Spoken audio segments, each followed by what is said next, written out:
Hello? If you don't stop bothering me about ratings, I swear to God, you're making me lose my mind. I need ratings. Ratings. For what? I don't want to be underrated. I don't need ratings. I personally have plenty of good self-esteem around this show. I think we're doing a good job. We need people who listen, who say, hello, I love you. For what? Don't you want to be loved? I want to be loved. We are Don't you love me? Podcast lovable. No. If you're listening to this really pathetic thing right now and you want to just stop, the easiest way to make that happen is to review the show and rate it on Apple Podcasts. He's not going to stop. Your head. He won't quit. This is our moment. We need to have rate the show, please. Okay, Adam, what? Knock it off. So, Adam. Travis! Wow. Bo? Duh. Oh. Do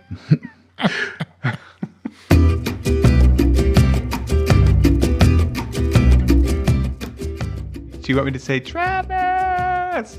I don't know. The yeah is sort of charming in its own little Germanic way. Okay, yeah.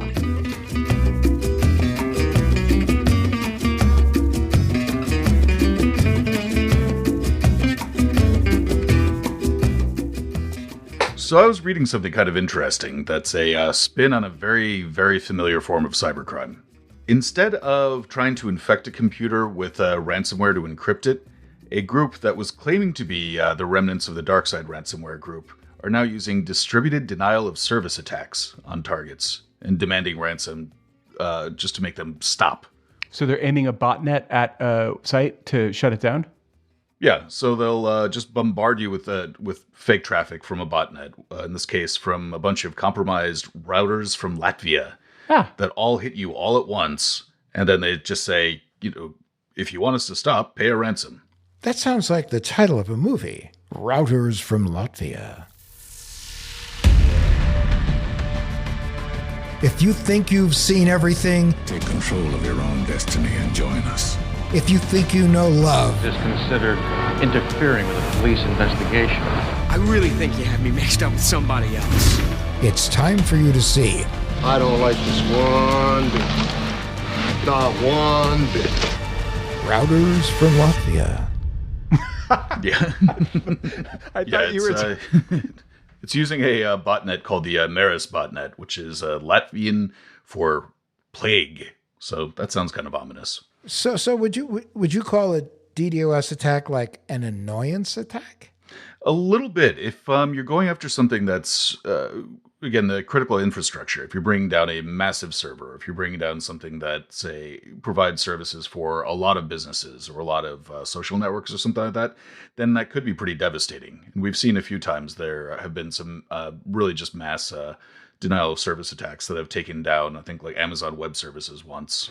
But was this attack that big, or who did they target this time? The company that mitigated the attack said refused to say who the target was, just that they managed to stop it. The things that were most noteworthy here is that they claim to be DarkSide, and as we've talked about it on previous episodes, DarkSide was a ransomware as a service group, But they're also on vacation or on hiatus or something. Right. The DDoS attack was, if it were pointed at Amazon, right, AWS. That could be a real problem for thousands and thousands of websites. Right. So that's worth quite a bit of money. And so the trick here is basically DDoS attack, ransom. Yeah? Right. We'll stop if you give us the money. It's like, instead of saying, it would be a shame if something happened to your store, this is a little bit more like, I just lit your store on fire. Pay us if you want us to put it out. Right.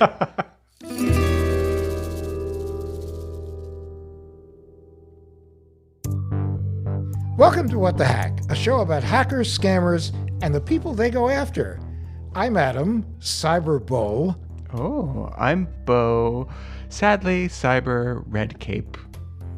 And I'm Travis, and despite what CAPTCHAs keep telling me, I am not a robot. No, you are not a robot. Today we're talking with podcaster and personality Jordan Harbinger about his time on the other side of the scam.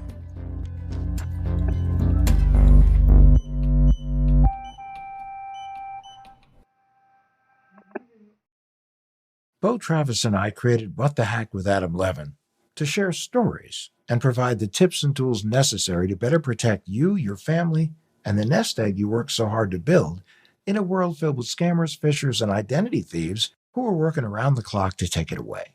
Our sponsor, Policy Genius, also works around the clock to protect you and your family by better educating you about the life insurance options available to you and giving you the platform to apply for the policy that best suits your needs. If someone relies on your financial support, whether it's a child, an aging parent, or even a business partner, you need life insurance. Life insurance can give you peace of mind that if something happens to you, your loved ones would have a financial cushion for rent or mortgage payments, loans, education costs, and everyday expenses. Having life insurance through your job may not be enough. Most people need up to 10 times more coverage to properly provide for their families. And typically, life insurance gets more expensive as you age. So it's smart to get a policy sooner rather than later. Here's how it works. Policy Genius is your one-stop shop to find and buy the insurance you need. Go to policygenius.com, click on the link, and answer a few questions. In minutes, you can compare personalized quotes from top companies to find your lowest price. You could save 50% or more on life insurance by comparing quotes with Policy Genius. The team of licensed experts at Policy Genius will help you understand your options and apply for the policy you want. The Policy Genius team works for you, not the insurance companies. You can trust them to offer unbiased help and advocate for you at every step until you're covered. Head over to policygenius.com right now to get your free life insurance quotes and see how much you can save.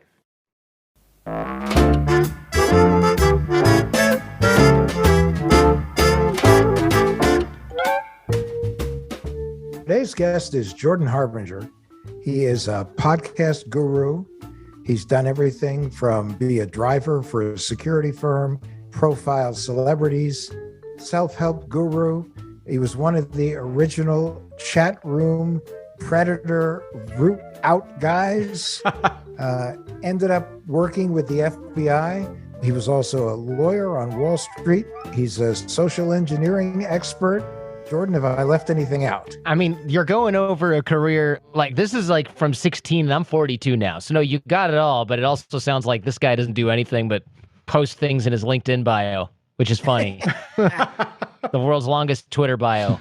It's an excellent bio. And meanwhile, we have an intersecting point. We are both alumni of University of Michigan Law School. Oh yeah, right on. Now, Jordan, I have a question for you because I don't know the answer to this one. I don't know where you're from. Now, I know. Are you from? Oh, Michigan? I'm from Detroit. You're from Detroit. Yeah. Mm-hmm. Okay. Yeah. And you started in podcasting a long time ago. Oh yeah. 2006. It was like November, December 2006 was when I recorded and released, I think, the first episodes of my old shows. Wow. That was more like, oh, I'm giving a talk and I want to record the talk and distribute it online, and there's no way to do that. And then it was like, oh, I have multiple talks. Where do I upload them? And then, like a geek friend of mine was like, podcasting is new and everyone has iTunes at school. And we recently announced something new for iTunes and iPod, and it's called podcasting. As you know, the podcasting phenomenon is exploding right now. So that was kind of what we decided on doing. And then it was like, oh, this is kind of like a downloadable radio show. Let's just make it like a radio show. And that was fun because a lot of podcasts back then, the idea that it was a show almost wasn't even a thing. Right. It was like there were a few people doing that, but most people were just using the podcast format for something other than what everyone's doing now, which is like a downloadable radio show. Yeah, you were at the very beginning. I mean, I'm trying to think, 2006. Guilty verdicts in the biggest case of corporate fraud in history. 38 counts of fraud and conspiracy. Lawyers for Jeffrey Skilling and Kenneth Lay threw around complicated... He was a charismatic crocodile hunter who cheated death again and again. But Steve Irwin's luck suddenly ran out on the Great Barrier Reef when a stingray took his life. And there are 2 new cases of E. coli poisoning being linked to fresh spinach. There are now 173 reported cases in 25 states and 1 death. But, that was really the infancy of a lot of things online. And, podcasting, I don't think I was even aware of podcasting yet in 2006. I think it was just starting to be something you could find on Apple. Yeah, like to give you an idea, nobody except for people at University of Michigan, for example, and other colleges were on Facebook. So it really was a different time. There weren't online personalities other than bloggers that had a following. But even bloggers, you didn't know what they looked like. You just read their stuff and you liked it and you bookmarked it and you checked back every day. And that was it. People forget how different the internet was back then. I mean, it really was a different playing field. Do you remember how your podcast was doing back then? I don't even know if there was a way to reliably measure that. You know, we had a server that we rented from GoDaddy, and the server would tell you type of files downloaded. So like you'd look and it would say like JPEG or GIF images that you had on your website, 300,000 or like X number of bytes or whatever it was. And then it would be like MP3 files. And then there'd be downloads and partial downloads. And partial downloads would be like this massive number. And the downloads would be the smaller number. And we're like, okay, so which number is the number of downloads of people that have gotten this show? And it's like, you're kind of guessing. I guess all my episodes put together got 40,000 downloads over the last 3.5 or so months, counting some of these partial downloads or not. There was really no science to it at all back then. All right, so that was then, but now this is now. So how many downloads are you getting now since you actually can figure out how many downloads? Sure, yeah, like 15 million a month, which is, insane. Well, that's quite a difference. I remember back then, I mean, if you think about what the back end of any website or any kind of situation where you were making content in 2006, like, I mean, when I look back at the Time Machine to look at some old sites that I was involved with, we thought they were wonderful. Like, oh my God, can you believe all that electricity sucking white space on our sites? They're so clean and open, but now they look ridiculous. I mean, Travis, do you remember how ridiculous those sites looked? I do. Yeah, I remember with the website that I built for you before, that was really, I think it was just like 2 words and an all white background, and we thought it was some sort of avant-garde masterpiece, and now I'm just looking at it like, not so much.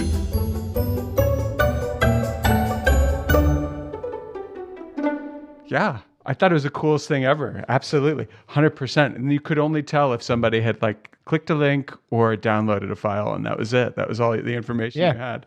Well, so now Adam gave a list of things that you've done over the years. Your story that you came to talk to us about today has a LinkedIn twist to it, I'm thinking. It does. Does it start on LinkedIn or does it start somewhere else? It does, but I'll start one step behind.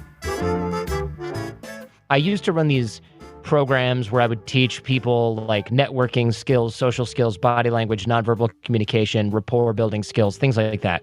And we would have a lot of engineering clients, or engineers as clients, I should say.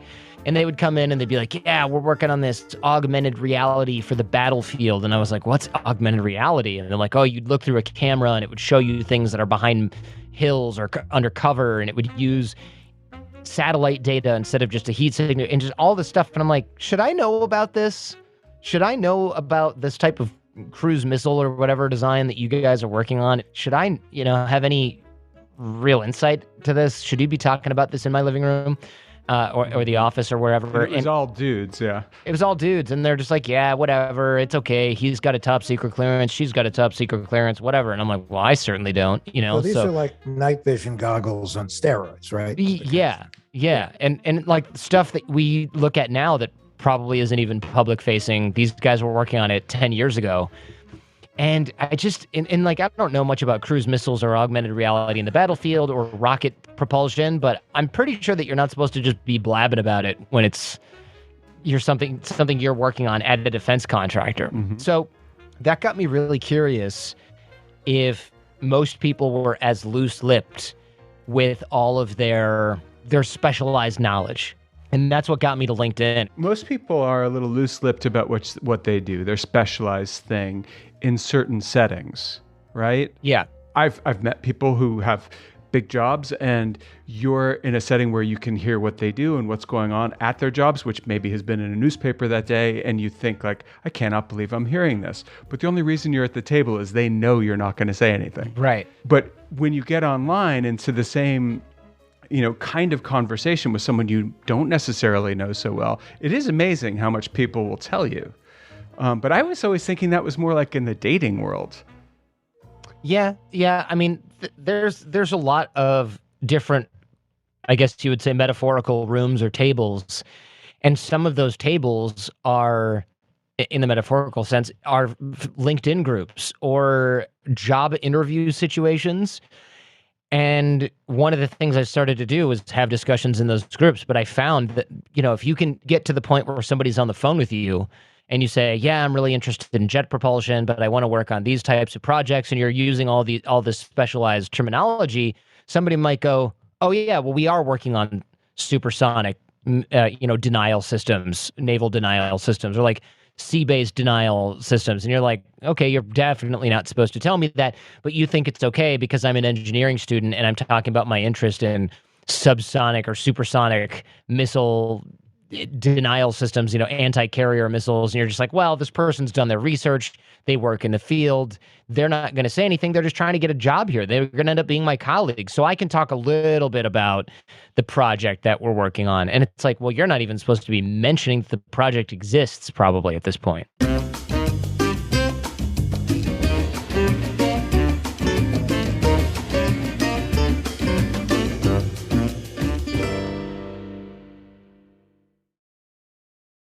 Today's episode, it's sponsored by Honey. It's a shopping tool that scours the internet for promo tools and applies the best ones to your cart when it finds them. For me, I just bought some rubber shoes so that I could walk around in the mud more comfortably. And I went to a site and they asked me if I had a promo code, and I did. But it was because I wrote it down and I had to type it out. Well, Honey does all that work for you. It even finds it. So has Honey saved you money? Honey? Yeah, Honey saves you money. That's the thing. They support over 30,000 stores online. Travis, how does this stuff work? Is it really invasive or is it pretty chill on the privacy front? On the privacy front, they're great. Their privacy policy says just outright that they will never collect and sell your data, which is great to have it be listed that in such basic and simple terms. But their revenue model does not depend on collecting your data like a lot of other services do. So their bona fides for privacy are great. Honey has found its over 17 million members, over $2 billion in savings. If you don't have Honey already, you could be really missing out. It's literally free. It installs in a few seconds. And by getting it, you'll be doing yourself a solid and supporting our podcast. Get Honey for free at joinhoney.com/WTH. That's joinhoney.com/WTH. To recap, you'd met these engineers and you wanted to know more. Mm-hmm. Now, were you curious because of the specifics of what they were talking about, or were you curious to see if you could actually get any information out of them? Yeah, I wanted to see what I could get out of them. I wasn't really that excited about rocket propulsion or missile propulsion or battlefield AR. I mean, it's interesting, but I was just more like thinking of the human hacker function, sort of the human hacker vector, where I'm thinking these guys are working on really important stuff. Right. What if I were really impressed by this and I was an attractive woman and they were on a date with me or thought they were going to be on a date with me? I bet they'd be tripping over themselves to give me details of the projects that they're working on. And that was what gave me this initial idea to go on LinkedIn with a couple of different profiles. So what got you interested in the social engineering side? Why? I'd been wiretapping as a kid. I'd been opening up those green boxes on the side of the road and plugging in linemen's handsets and stuff like that and listening to phone calls. Yeah. So I was like, really interested in people. And I was an only child, so I spent hours listening to other people's calls. How many times had you been arrested for these little forays on the side of the road with the green box? So never, and I'll tell you why. I would go out there often in the rain, which was not super comfortable, but I would set up an umbrella, whatever. There was a green box near my house that had a bush that really, really needed to be trimmed. And they, city, whatever, had just like not trimmed most of it. And then when they did trim it, they trimmed the front side, they trimmed the back side. So the side that was facing the road was still blocking the view of the green box from the road. And like the lineman would just park his thing and walk around the bush and go work on the green box. But I could sit there for hours next to a green box that I opened with the hex wrench that I essentially made myself and listen to phone calls, and nobody would ever say anything. And I remember people would walk by and go, "What are you doing?" And I'd go, oh, I'm just, messing around, and they'd be like, okay, whatever. Or I'd go, oh, the lineman left this thing here and he's going to come back and tell me how it works. And they're like, oh, that's interesting. Because of course I have this bright orange lineman's handset plugged into a green box, but I'm like 14 and I got like BMX bike next to me. So they don't think, oh, that kid broke into the green box and he's listening to people's phone calls. They're just like, oh, the lineman sat him here to watch this thing so it doesn't get stolen, and he's going to be back in a minute. You were good at blending in and kind of doing your thing at a young age. But now, are you in I don't know where the 8 Mile is, but I saw the movie. Are you sort of near where like Eminem is? Like in that I was movie? on 16 Mile Road, actually. So this road was a north-south road that went in right before it crossed. Yeah, right after. Sorry, it crossed 16 Mile. That's where I was doing this. See, you would have really thrived when I grew up, and this was way back, when there were still covered wagons. But when I grew up, I lived in Warren, New Jersey, which is in the middle of absolutely nowhere. And we had a party line.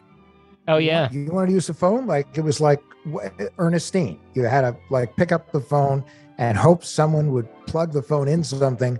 And you would also have the privilege of listening to all of your neighbors talking amongst themselves. You could hear their conversations? Wow. Yes, totally. I vaguely remember that, but I thought that was like a mistake that the phone company was making. That was intentional? No. That was reality. No, there used to be lots of commercials for those. Yeah. Good morning. I'd like to talk over with you our job of taking care of our party line customers. 3 out of every 4 homes in this country which have telephone service are on party lines. Nearly 11 million of our customers. Yeah. Like, your great-grandma, or sorry, not great-grandma, your grandma wouldn't need her own phone line in 1968, right? So she would share a phone line with the whole street. She'd only use it once every 3 days. And our line was so crazy that if I wanted to call someone, I'd pick up the phone and the operator would say, "Yes, Adam." And I would go, "I need to call this number." She would go, "I'm sorry, but your mother said you could only call her, not anyone else." Are you serious? Amazing. Wait, is this a joke? I can't tell. No, this is true. No, his mom was like that. Tell my son. I mean, that must have been a small town where the operator's like, "Adam, we've had this conversation." Our town was so small that the post office was in the back of the pharmacy. So, hey, there you go. That's wild. That is completely insane. Yeah, so this is like a party line, except for I wasn't allowed to be on it. Everybody else didn't know that I was on it, and it was illegal. But other than that, it's the same thing. In other words, you were having the party. Yes, I was the only one having the party. Because the lineman's handset was like alligator clips that could hook onto screw line pairs for people who don't know. And then it would be, you could mute. And it was like a handheld device. These things were really, really neat. And for back in the day. So you were a little creeper. You were a little creeper back in the day. It was called freaking, actually. Freaking, yeah. Yeah, freaking. Yep. That's what we called it. Yeah, with a PH. And is that okay if I say, characterize that as a bit of a creeper behavior? Mm-hmm. Okay.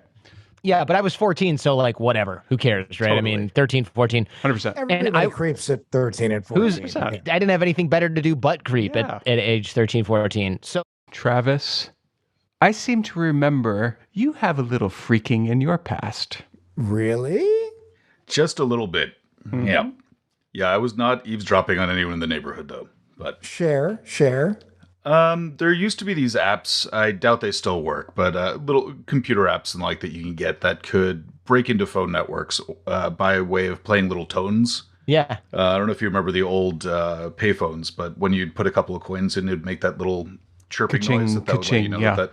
Right. Yep. So there used to be applications that you could use that would work with some phone networks or some phone exchanges and the like that you could use just to make outgoing calls. Mm-hmm. But it was sort of a... I never really did anything that was that serious with it. It was, just it would be fun to do some prank calls and that sort of thing, but it was never anything that was that involved. It was just more of kind of going into some weird little corners of the internet, finding out that some things were possible and just saying, that doesn't sound right. Can I try that? Does it work? And it wouldn't always, but a lot of the time it would. Yeah. So this got me interested in people because I would hear things like a guy getting a divorce and he would call his soon-to-be ex-wife, be one way with her, call his mom, be a totally different way with her, call his sister, be a totally different way with her, call his buddies, be a totally different way with them. And I was like, wait a minute. Adults aren't just these two-dimensional characters that exist in my life. They have feelings, and there's a lot of complex emotional stuff going on. They don't have it all figured out either. Because, when you're that age, your parents are just like these cutout type people, and those are the people that you know best. You don't see all their complicated emotions if they're good parents, generally. Like, they try and hide stressful, crazy things from you. And my parents were fairly normal. So to be able to hear somebody else have dysfunction as an adult was really eye-opening for me.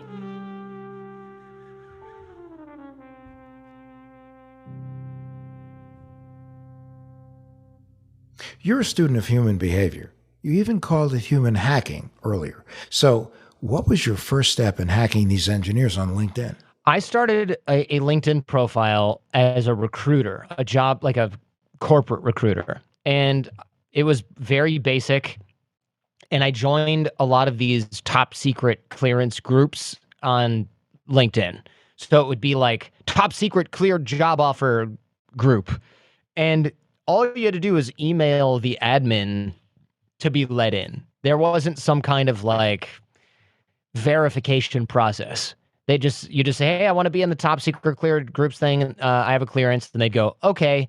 They weren't like wanting to see any kind of documentation or anything like that. And they would say, you must have a clearance. And they'd say, where'd you get your clearance? And I'd say military. And they were like, okay, fine. How elaborate was your profile anyway? Did you? It was filled out. A couple of little things on there. Just I'm a recruiter with the military, or is it like? Did you have the profile photo and all that other sort of stuff? Or? I did. I wasn't a recruiter for the military. Sorry, I was a corporate recruiter who had a military background or whatever. And it was like I place qualified candidates, and I just copied another recruiter's LinkedIn profile. I didn't reinvent the wheel. I was just like, what do recruiters sound like? Oh, they went to Wake Forest, right? Or some like university that's big enough where if somebody else went there at the same time and you don't know them, that's not weird. Like Michigan. You don't have somebody who goes, oh yeah, I graduated in 2003. And they're like, well, I didn't know you. You wouldn't want to say something where everyone knows everyone else because there was 200 people there and it's a small liberal arts school. Right. You want to choose like a massive school, preferably one that was kind of like the one you went to. So you could maybe credibly banter about college football or tailgating or something like that. And I think I'd said that the guy actually went to Wake Forest or OSU or something along those lines. I had a couple of these. And yeah, you take someone else's profile pic, you put a couple of job history items in the resume, and that was pretty much all that people cared about. There wasn't, I think back then when I was doing this, it didn't show like Jordan liked this post. I don't think it had any of that. I think LinkedIn was much more like a database of resumes in many ways. So that's why you picked LinkedIn as opposed to like Twitter or Facebook, right? Yeah, and also Twitter, well, we can get to Facebook because I did use Facebook, but Twitter was like short bio, very impersonal. LinkedIn, and still is, one of the more trustworthy, or I should say trusted networks. And if I'm looking to get people to open up about something, they're not going to do it on Twitter. But if I'm offering someone a job on LinkedIn and I say, what have you worked on in the past and where? They're going to tell you. They're not going to go, well, excuse me, that's top secret information. I can't tell you. Or like, oh, I have to ask my boss if I can tell you that. They just go, well, confidentially, I worked at Northrop Grumman in Los Angeles working on propulsion systems. And you go, okay, great. Yeah, secret's safe with me, Bill. That's...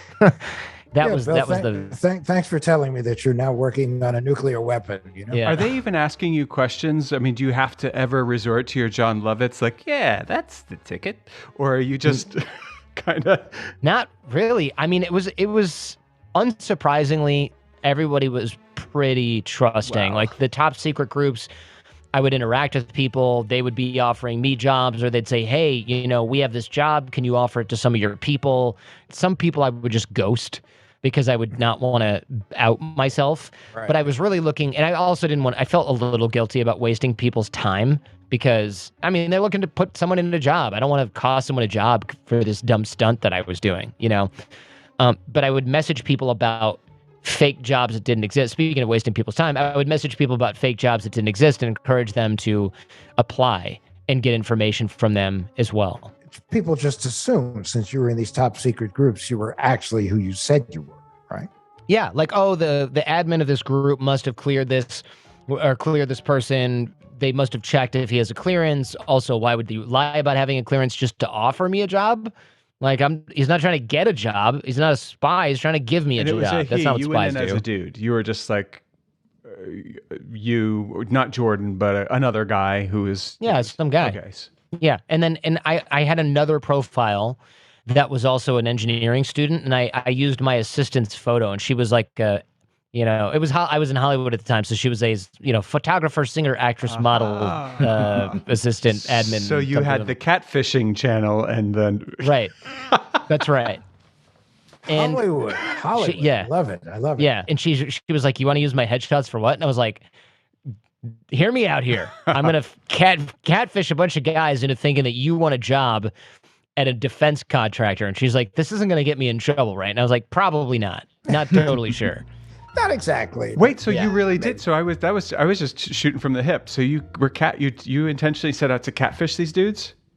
Yeah, I mean, I wasn't really like trying to get them to go out on dates or anything with my assistant at the time. Her name was Alara, so if I say that name, that's who that is. I wasn't trying to get them to go out with Alara, but she would then message some of these other professionals and say, "Hey, I'm an engineering student. I want to know more about things like, propulsion systems," to use the example I was using before. And guys were like, "Well, you should come work in LA. You should come work in LA. You should come work over here. You should work in our Indiana office," because they were like an attractive female engineer.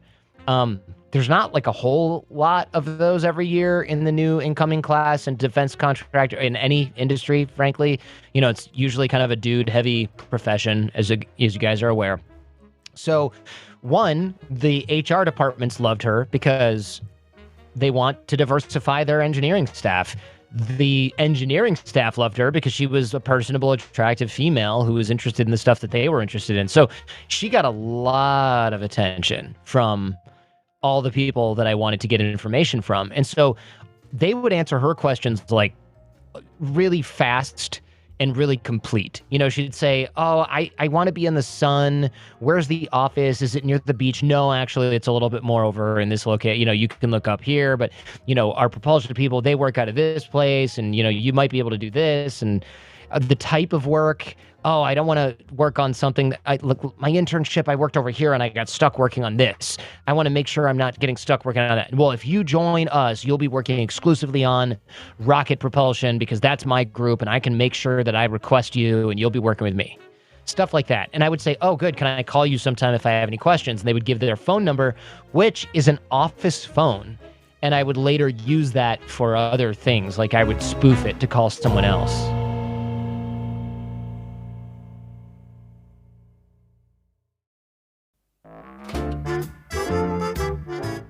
Was there information that you got from these folks that surprised you? Yeah, and I don't remember / probably shouldn't even disclose a lot of the specifics, but yeah, I got office locations of things, not just like the one you drive by on the highway, but like testing ground locations where they test things, types of projects they were working on that were definitely still under wraps, the amount of people working on things, how far along some things were, not at a detailed level, but are they testing prototypes of this already? Yes. But no nuclear submarine diagrams. No. I wasn't getting documents from these guys or anything like that. It was all word of mouth. And so there is an opening here for it to be a lot of nonsense that they just said to get me to go work there. That was lies, but also not a great strategy, because if you lie to somebody to get them to go work with you and then they get there and they find out you're full of crap, they're going to leave and they're going to be mad at you. So I have to think that the majority of what I was told was probably accurate. Well, listen, that's fascinating. I want to actually go back in time for a minute, because I was reading about you, and one of the things that I thought was fascinating was when you were talking about your experience as a young person when in the AOL days, and boy, do I remember the AOL days and hearing the dial-up. But in those days, when you decided to go online and use a feminine handle and just see how people would make pitches at you. Yep. And you uncovered some things that you were pretty shocked about. Yeah.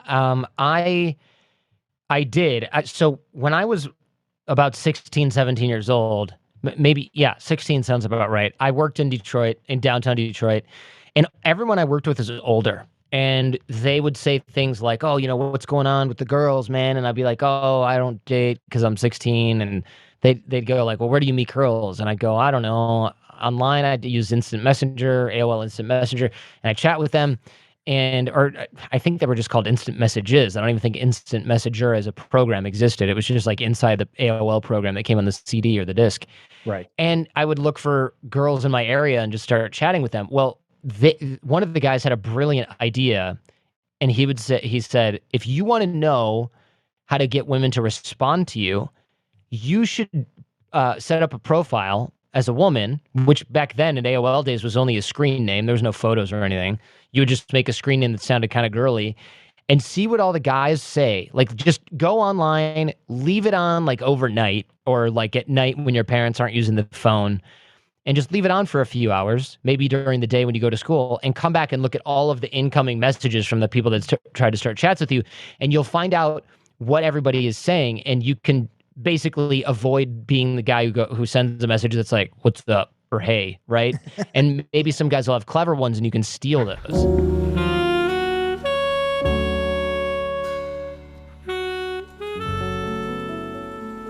Since we're here, I have to ask, so what is the right thing to say now? Well, I'm trying to come up with an example. I can't remember a thing that I would have actually said back then, but I'm trying to think of an example like, if her profile says like really love Detroit Tigers, you might say like hockey's more exciting than baseball, but I like the cut of your jib or something like that. And they would be like, no way, baseball all the way. Do you watch football? Whatever it was. And the answer for me is no, I'm a nerd and I open green boxes on the side of the road and listen to phone calls. But you'd get them to reply. Yeah. You get them to reply. And that was the trick, because these girls are getting messages all day long. And I say girls because they were also like 15, 16, 17 years old. And so I went back to work in Detroit and I would tell the guys like, oh yeah, this is working. And then one day, like mere days after I'm trying this, I started getting like weird, creepy messages from a lot of different guys.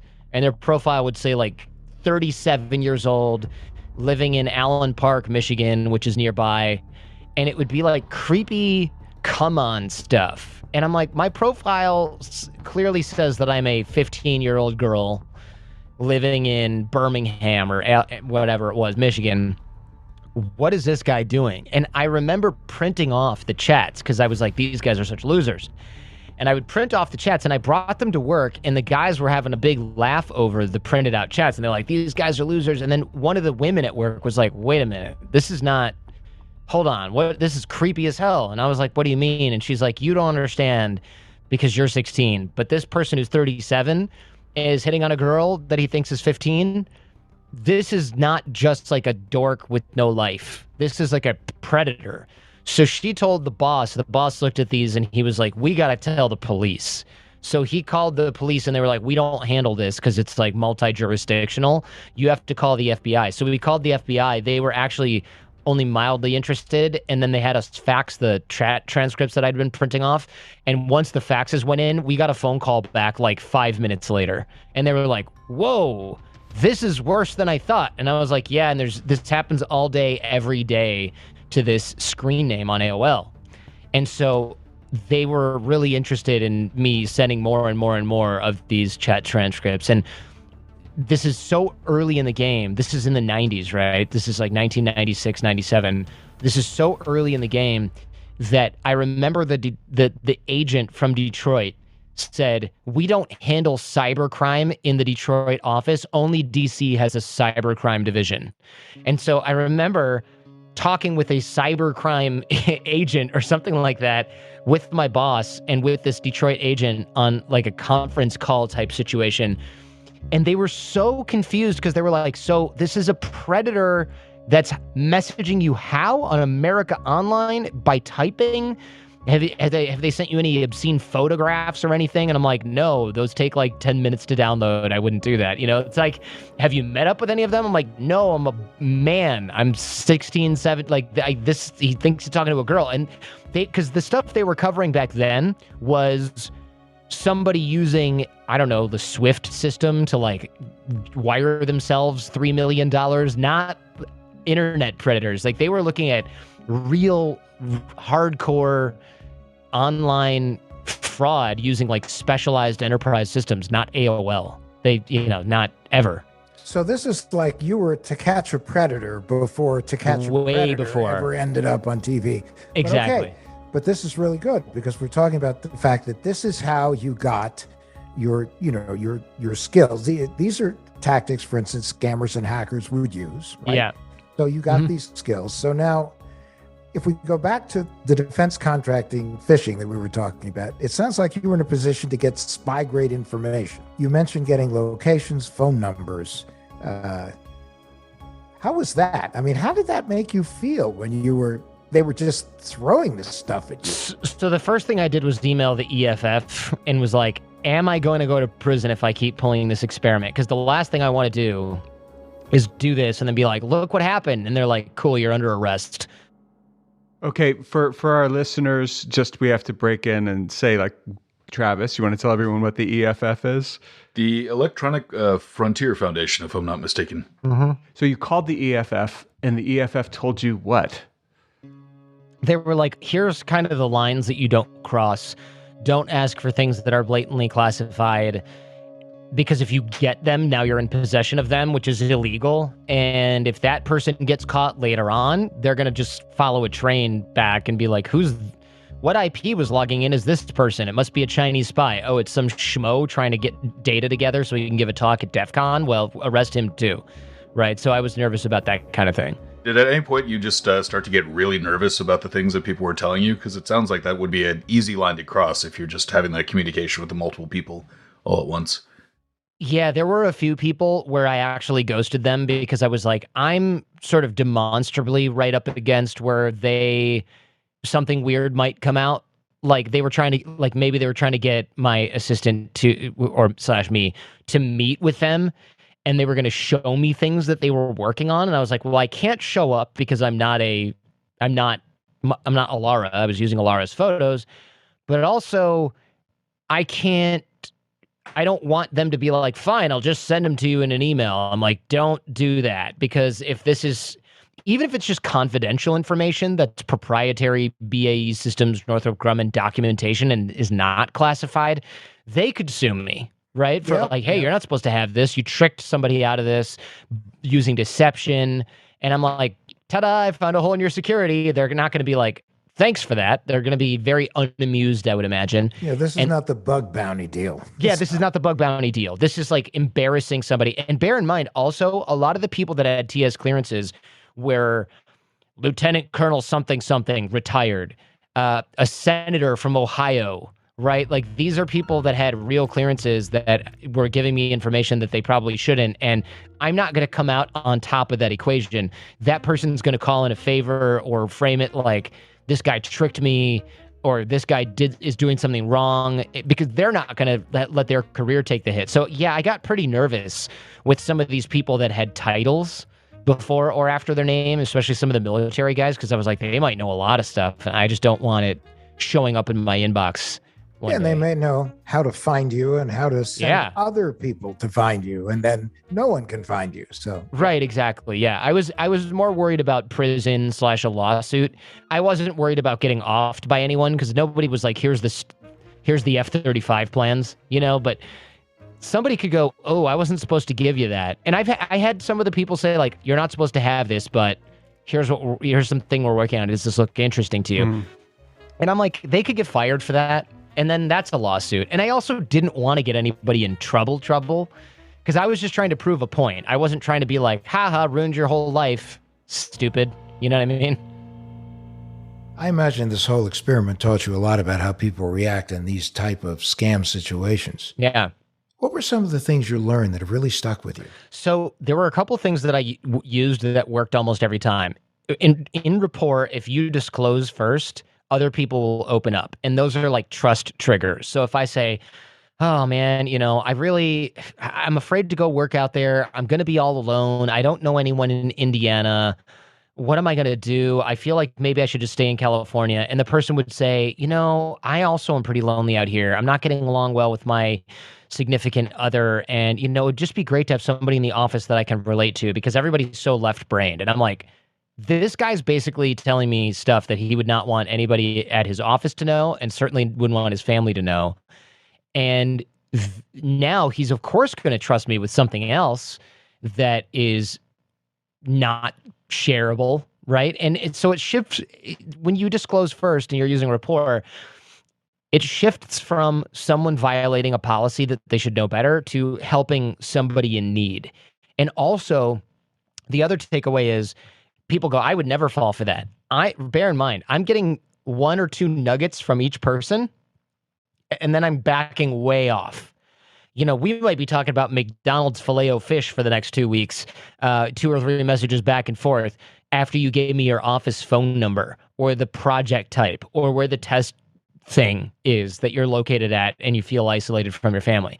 That kind of stuff was gold. And then you didn't want to just dive in and keep doing more and more and more. Maybe a spy would, but also I think a spy actually might back off and say, this person trusts me. If I dig even more, their BS detectors might go off, and then they're going to be like, uh-oh, what am I doing? This is bad. So people should know better, but I also understand why they don't, because I'm pushing a lot of buttons. So in other words, after someone gave you the nuclear launch codes, you then sent cat pictures to them to make right. Yeah. Like you're just going, oh, you know what? I have midterms. I'm not going to be online for a while. Thanks so much. And then you would just ghost for like 10 days, 2 weeks. And you'd get it's funny because you check your inbox, like, how are midterms going? Break a leg, beers on me after your finals are over. And you come work for BAE and you're just like, oh man, I feel bad. Like these guys are excited about this person who doesn't exist. It actually made me feel kind of gross doing this. I won't lie. So when you got all this information, were you able to, if you wanted to, sort of check out profiles online and eventually find these people in real life? I did do some of that. So I would shift to Facebook and get a lot more personal information. You'd find someone's birthday. You'd find out photographs of them if they were posting that kind of thing.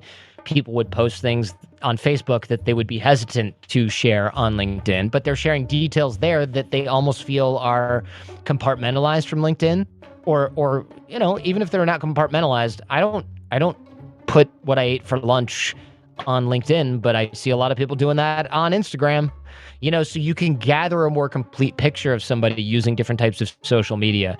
And so those who were hesitant maybe to share a lot of the detail before, now they realize, I'm helping a beginner. I'm helping somebody who's interested in the field that I'm working in. This person's not shy for asking for advice. I admire them. And then I would use their name and some of their picture data to go on Yelp and find out other location data about them, like where they eat and things like that. And that was interesting. I know it doesn't sound interesting, but imagine finding somebody on LinkedIn, shifting to Facebook, finding out a little bit of preferences, and then being able to find them on Yelp and figuring out where they eat, and then using the Yelp locations of the places they've reviewed to get a good idea of where they are working, even if they won't tell you. So, that reminds me, I find re-identification fascinating, actually. And you're talking about re-identification or further, like DeMont Joy, I forget the guy's first name, but there's a theorist who figured out that with just correlating a month's worth of visa charges to Instagram, they could re-identify people based on what they ate. Wow, yeah. That's interesting and scary. Scary, but using a big computer, and so that's like the great power version of hacking. You're doing something which is the opposite, right? You're doing social engineering. It sounds to me like almost entirely with a little open source. What did you find out? Did you get to a point where you could actually compromise these people who have clearance? Yeah, it started to become really obvious that if I wanted to meet pretty much any of these people, they would have been open to it. Some even said they were open to it flat out. Like, oh yeah, we can meet up sometime. Let me know if you're in the area. I'll walk you into your interview. Like, if this person was real, I would have had a job in a heartbeat because everybody wanted to put in a good word. It just became really obvious that this was a major security hole. I think the takeaway is that you're now perfectly trained to be the next superhero spy. Or a Russian Red Sparrow. That's right. Yes. I just need to work on my glutes a little. Maybe just a little. Gotta do some squats. You and me both. It seems like the moral of today is that people overshare online, and a lot of it with strangers. And to our listeners, this is exactly what scammers love about the internet. They want to listen, they want to watch, they want you to spill your guts. And when you do, they're going to know what you like, what you don't like, who your friends are, where you eat, what your weak points are. And they're counting on it. But again, you stopped messing around on LinkedIn and went back to podcasting and consulting. And your experiment with all this was mainly research for a talk you gave at DEF CON. Not everyone out there is curiously researching a topic for speech. Exactly. You moved on, but there are many more who are still out there. Yeah, the human element of security is always the one that can be broken, because even people who are trained to avoid questions or answering questions too completely, unless they are very, very disciplined, which most people are, to the point of willing to be kind of a rude bastard, they're still going to have some element of trust for complete strangers, especially if that stranger proves to be somebody that they like. Yeah, and if you think you're too smart, for that, and this can't happen to you, you're exactly who hackers are looking for, right? Yeah. 100%. Remember that show, The Real Hustle? R. Paul Wilson? He would say, if you're the type of person who thinks that he can't be scammed, you're exactly the kind of person I want to meet.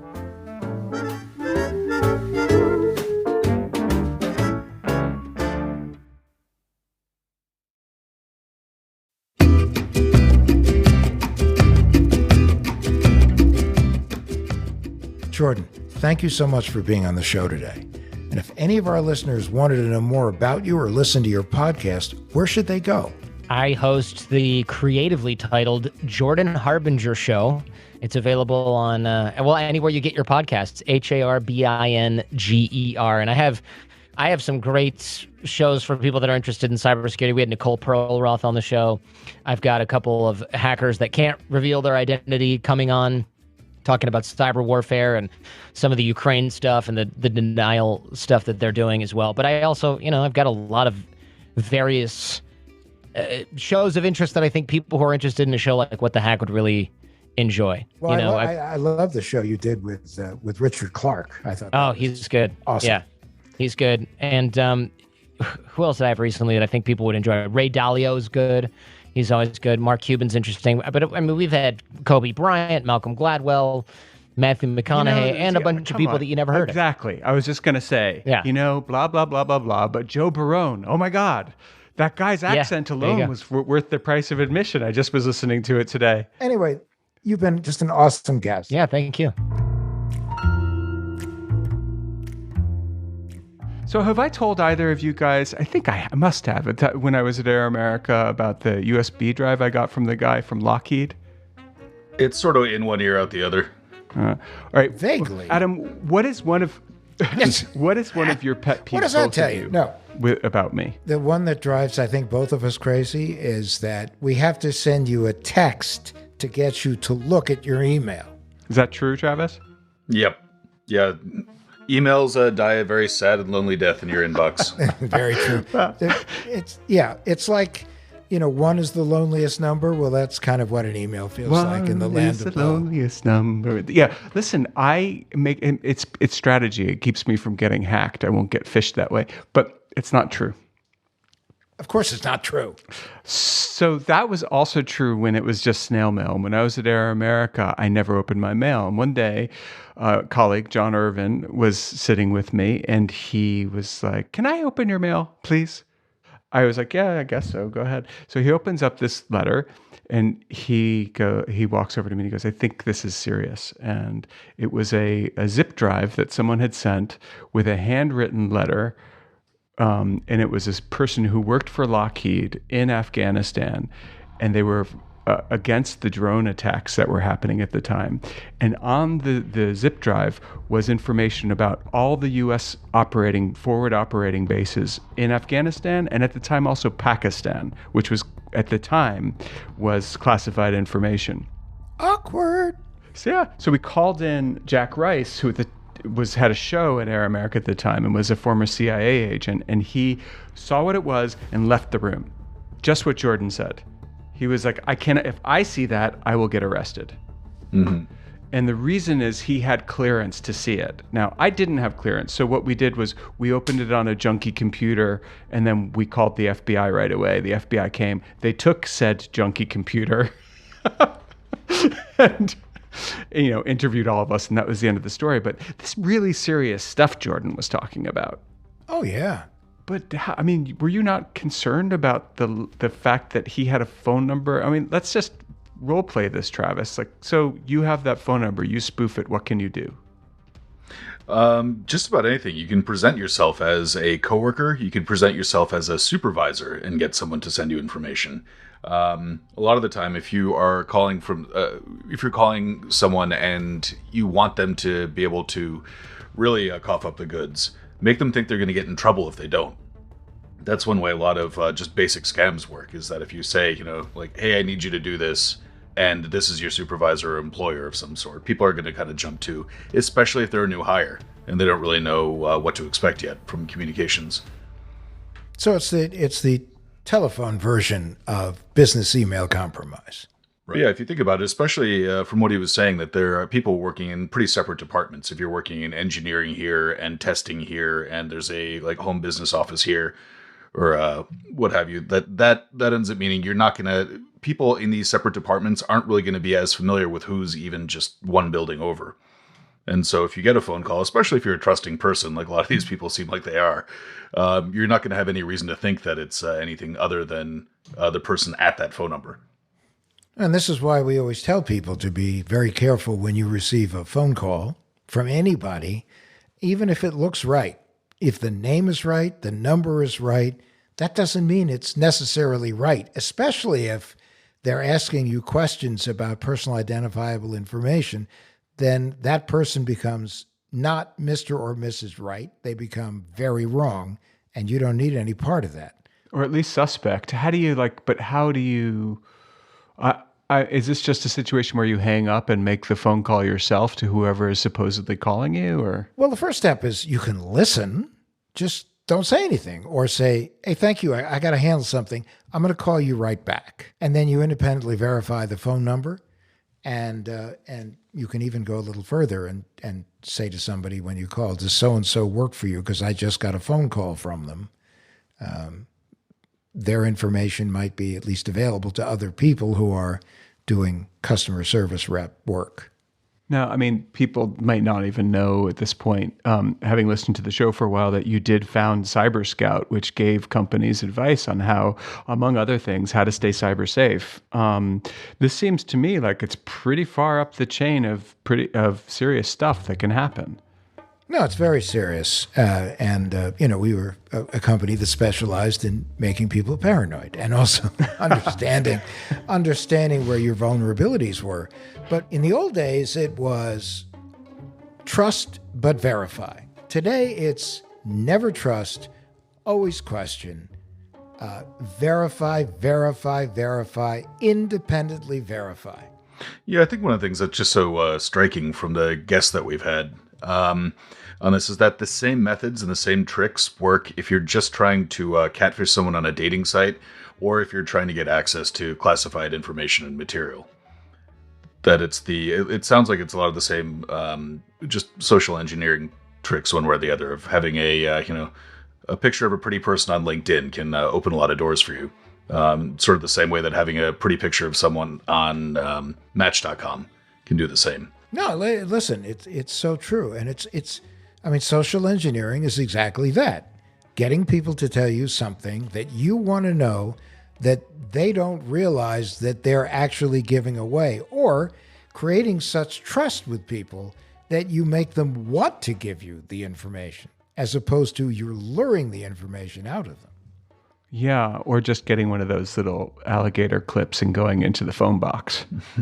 Or getting onto the party line. Yeah, the party line. Man, this was a good episode. To all of our listeners, because this is a moment for all of our listeners, we want you to tell us something that we want to know. What's that? Oh gosh, no. Here it comes. Why Sing. not write a review? No, a review. You want to know what they think. While you're at it, I want you to think of celestial things, right? Mm-hmm. And somebody could play Stardust in the background here, but there's celestial things, including like Pluto, like 5 stars. Oh, not like the dog Pluto. I was thinking. So all right. So you want? That's Goofy, not Pluto. I don't know. I'm not really good on the Disney characters. Goofy talks, Pluto doesn't, which I thought was a little bit creepy. Well, it's not fair for Pluto not to be able to talk. I mean, he's a dog. Right, but Scandal. But this is really quite something that you're still asking for reviews. And I've seen some. That's the other startling thing is your scare tactics and your bullying, it's working. And they like us. They really, really like us. Thank you, everybody who's given a review. Sorry you have to listen to this. Thank you. What the Hack with Adam Levin is a production of Loud Tree Media. It's produced by Andrew Stephen, the man with 2 first names. You can find us online at loudtreemedia.com and on Instagram, Twitter, and Facebook at Adam K. Levin.